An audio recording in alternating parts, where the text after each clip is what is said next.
जय हिंद। इस टॉपिक में कोर्ट के बहुत ही महत्वपूर्ण फैसले के बारे में बात करेंगे।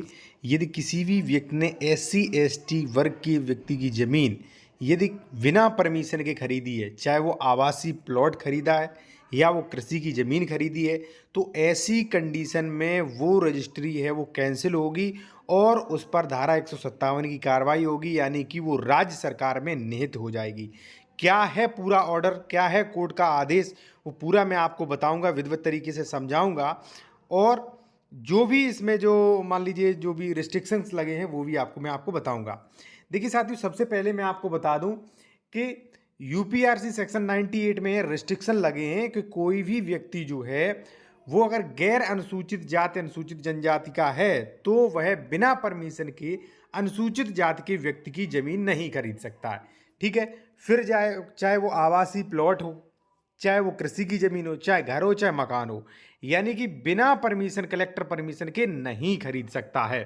ठीक है, सेक्शन 98 जब आप देखेंगे तो उसमें स्पष्ट रूप से अब सवाल आता है कि यदि मान लीजिए किसी ने रजिस्ट्री करा ली है, 10 साल हो गए, 12 साल हो गए, या मान लीजिए मकान की रजिस्ट्री कराई थी या कृषि की जमीन कराई थी और उसने जो है परमिशन नहीं ली, यानी कि सेक्शन 98 में परमिशन नहीं ली है, तो ऐसी कंडीशन में उसकी जो भी रजिस्ट्री है, चाहे 10 साल हो गए, चाहे 12 साल हो गए, वो रजिस्ट्री जो है वो इस आदेश के अनुसार कैंसिल होगी और राज्य सरकार में जमीन निहित हो जाएगी। तो चलिए उस आदेश के बारे में जान लेते हैं। और एक चीज और मैं आपको बता दूं, यदि कोई भी लीगल एडवाइस लेना चाहते हैं तो कांटेक्ट कर सकते हैं। कांटेक्ट नंबर वीडियो की डिस्क्रिप्शन में दिया गया है। सबसे पहले शुरुआत करते हैं। यहाँ पे आप देखेंगे लिखा है फुटकर दुकान का दिया जाना अनुसूचित जाति के सदस्य द्वारा भूमि का अंतरण। ठीक है, बताया गया है किस प्रकार से अंतरण करेंगे और कौन कौन सी दिक्कत करेंगे तो वहां पे राज्य सरकार जमीन निहित कर लेगी।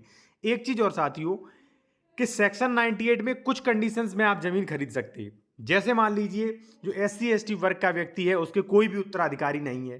ठीक है, कोई भी उत्तराधिकारी नहीं, फिर तो जमीन परमिशन लेके खरीद सकते हैं।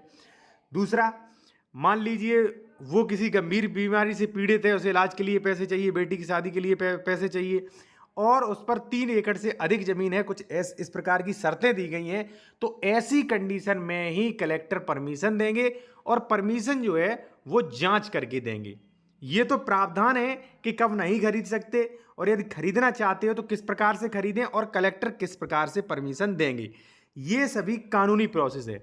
लेकिन देखा जा रहा है कुछ लोग जो है वो धड़ल्ले से जमीन खरीद रहे हैं, आवासीय जमीन खरीद रहे हैं, ठीक है, और कृषि की भी जमीन बिना परमिशन के खरीद रहे हैं, या मान लीजिए आवासीय की जमीन बिना परमिशन खरीद रहे हैं, घर आप बिना परमिशन के खरीद रहे हैं, तो ऐसी कंडीशन में वो रजिस्ट्री कैंसिल होगी और जो भी वो जमीन है वो राज्य सरकार में 100% निहित होगी इस आदेश के अनुसार। अब मैं आपको लिए चलता हूं आदेश के ऊपर पूरा डिटेल पे।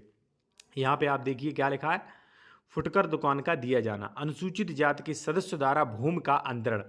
फुटकर दुकान दिए जाने के लिए प्रार्थना पत्र प्रेषित किया गया।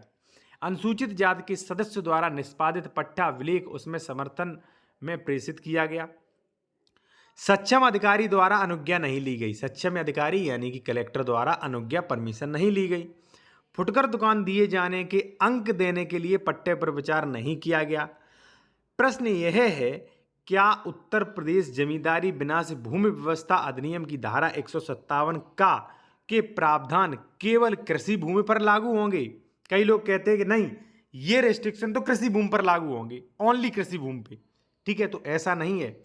यह धारित किया गया कि 157 का में यह प्रावधान नहीं किया गया है कि यह केवल कृषि भूमि पर लागू होगा। ठीक है, अगर आप मान लीजिए मकान खरीद रहे हैं ना, प्लॉट खरीद रहे हैं ना, ठीक है, तो आप डायरेक्टली खरीद रहे हैं, ठीक है, बिना परमिशन के खरीद ले रहे हैं और आप कह रहे हैं कि नहीं ये तो आबादी का हो गया, मैंने आबादी का स्टाम्प पे कर दिया तो ये तो आबादी का हो गया, अब तो मैं खरीद सकता हूं, तो गलत है। आप ये देख लीजिए ऑर्डर, मैं भी पूरा डिटेल में आपको समझाऊंगा कब दिया कब नहीं। ठीक है, तो इसमें क्या लगा, कृषि भूमि पर ही है, यानी कि इसमें कहीं भी नहीं लिखा है, धारा 157 का में यह प्रावधान कहीं भी नहीं किया गया है कि यह केवल कृषि भूमि पर लागू होगा। ठीक है, यानी कि अगर मान लीजिए कोई प्लॉट है तो उस पर भी लागू होगा, कोई मकान दुकान वगैरह है फुटकर तो उस पर भी लागू होता है। यह धारित किया गया कि कलेक्टर से अनुज्ञा लिए बिना पट्टा विलेख निष्पादित किया गया था। यह पट्टा विलेख है। ठीक है, आप न पट्टा विलेख निष्पादित कर सकते हैं, न पट्टे पे जमीन ले सकते हैं, ना वसीयत करवा सकते हैं, ना ही आप जो है वो भूमि अंतरण करवा सकते हैं, यानी कि ना ही आप बैनामा करवा सकते हैं। ठीक है, निष्पादित किया गया था इसलिए उसे ठीक ही उपेक्षित कर दिया गया, यानी कि उसे शून्य कर दिया गया। यदि सक्षम प्राधिकारी से इजाजत लिए बिना अनुसूचित जाति के सदस्य द्वारा पट्टा निष्पादित किया गया तो उसे उपेक्षित किया जा सकता है। उपेक्षित यानी कि शून्य किया जा सकता है, उसे अनदेखा किया जा सकता है। ये फैसला किसने दिया था? सुमन चौहान बनाम यूनियन ऑफ इंडिया। ठीक है, ये जो है ये 2019 का मामला है। ठीक है, और इस प्रकार से आप देख सकते हैं कि ये आदेश दिया था। अब आपके कई कन्फ्यूजन आ गए होंगे, वो मैं क्लियर कर दूं। ठीक है, अब आप सोच रहे होंगे कि भाई मकान खरीदना है, दुकान खरीदना है, प्लॉट खरीदना है, तो ये तो हम बिना परमिशन के खरीद सकते। तो साथियों नहीं खरीद सकते, आप बिना परमिशन के नहीं खरीद सकते। ठीक है ना, आपको निश्चित ही उसके लिए कलेक्टर की पूर्व अनुज्ञा लेनी पड़ेगी। अब बात करते हैं कि परमिशन कैसे मिलेगी। इस पर मैंने फुल वीडियो बनाया कि परमिशन के लिए क्या प्रोसेस है, कैसे आप परमिशन के लिए आवेदन करें। सेक्शन 98 में बाकायदा आवेदन होता है, एडीएम के यहाँ आवेदन होता है और बाकायदा जो है परमिशन दी जाती है।